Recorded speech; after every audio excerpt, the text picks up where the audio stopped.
Bom para Todos de hoje, estamos falando sobre o uso exagerado de medicamentos, o perigo da dependência e os efeitos colaterais que provocam. bomparatodos@tvt.org.br.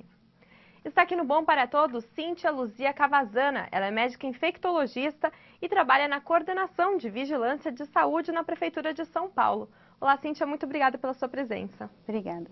Cíntia, por que nos postos de saúde e hospitais infantis é comum o abuso de medicamentos? A gente tem um problema no sistema todo de saúde, né? Às vezes você tem uma dificuldade para ter acesso ao médico, principalmente a gente tem visto uma falta de pediatras, esses profissionais muitas vezes estão sobrecarregados. Eu acho que isso leva, o próprio sistema de saúde leva à indução de, não digo erro, mas se você vê o paciente, já tem que resolver o problema ali na hora, porque você não vai, dificilmente esse paciente vai voltar no seu serviço, vai ter uma nova oportunidade de ver essa criança, por exemplo.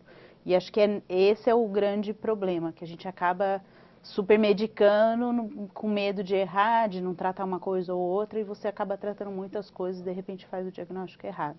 Cíntia, há diversos casos de intoxicação medicamentosa em adultos e crianças. Como prevenir? Acho que o importante é a informação, né?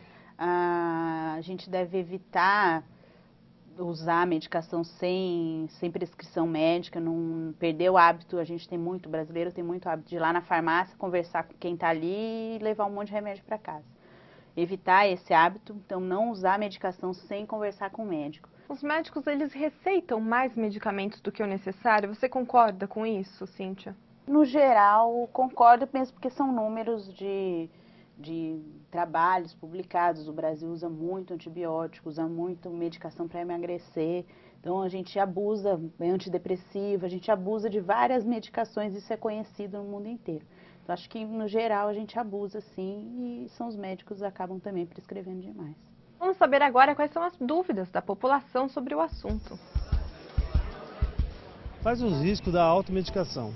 O maior risco é você tomar uma medicação que não é para a doença que você tem. Um exemplo simples, dengue. Então, você tem um quadro de febre, dor no corpo, acha que é um resfriado, alguma coisa, vai lá, tome um AS, né? Ácido acetil salicílico. O AS, para casos de dengue, ele pode aumentar a chance de ter dengue hemorrágica, que é uma coisa grave, né? Uma doença, uma forma grave da dengue. E é contraindicado nesses casos. Por isso é importante não se automedicar. A Dayana tem uma pergunta, vamos ver. Os medicamentos podem mascarar sintomas mais graves de alguma doença? Podem sim.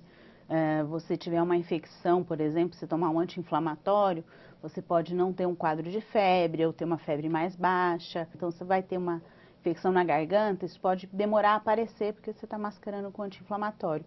Antibiótico também, então você pode tomar um antibiótico que não é o certo para tratar a infecção que você tenha, mas também é o suficiente para atrapalhar o diagnóstico. Você não vai ter o quadro todo, todos os sintomas que fazem a gente suspeitar.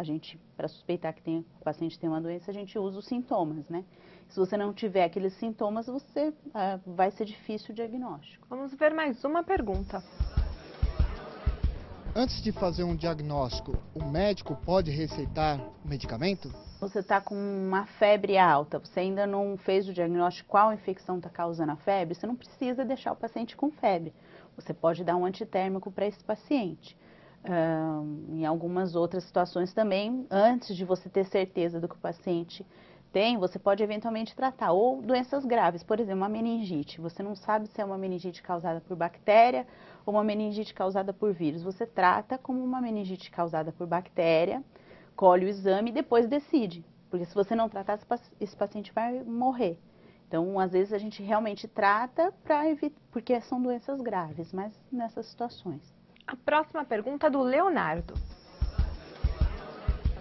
Quando a gente vai no posto de saúde, o médico examina a gente muito rápido e dá um monte de medicamento, é certo? Você tem que fazer um exame físico, que é examinar, auscultar o pulmão, ver a pressão, temperatura.